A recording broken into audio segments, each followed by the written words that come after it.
Hi, Jennifer Nicely here with Pinnacle Real Estate Academy. I wanted to do this quick video to talk about due diligence. Due diligence just came out in our actual contract, January 1st of 2020. Now, we've always had the addendum for due diligence, but now they've done away with the addendum and they've added it in the contract. So I've gotten a lot of questions, phone calls, emails, Facebook messages, asking me specific questions about the due diligence. Now, I am offering a class on due diligence, and it does give you a 4-hour CE credit, but I wanted to do this quick video to kind of point out the major difference between the two and how to present the two different options to your client. Now, there are three. There's the repair procedure, due diligence, and as is. But a lot of people are going, how do I know which one to choose, due diligence or repair procedure? So let's talk about that real quick. When you are presenting the two to your buyer and you're trying to help them decide which one they should go with, this is how I would present it.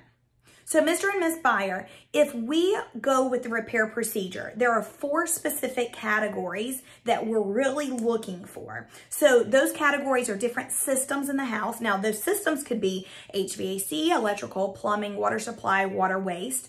Another category is environmental concerns. This could be mold, lead, radon.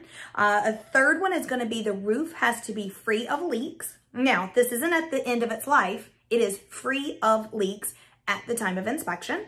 And the fourth one is going to be structural. It has to be structurally sound. Now, if any of those 4 categories come back on an inspection report and you ask the seller to repair or replace those items that are not operable, that fall in those 4 categories, and the seller declines repairing them or giving you money in lieu of repairs, then the buyer could technically back out and technically get their earnest money back. Now, it always is up to a court and a judge, or both parties still have to sign to release that earnest money. But hypothetically, they should get that earnest money back. Now, on due diligence doesn't have set categories. You can do all the research you want. You can ask the seller to do anything to the house. You could ask the seller to paint the wall. But the seller can also reply with, I'm not doing anything. So because you would choose due diligence, it allows your buyer to get out for whatever reason. And because you're not limited to those 4 categories, they would have to pay a fee to get out. So the difference between the two is the repair procedure does not have a fee, but you're limited to 4 categories. The due diligence has a fee, but you're not limited at all. So which one would they rather do? Would they rather be limited, or would they rather not be limited? So I hope that answers at least how to present the difference between the two.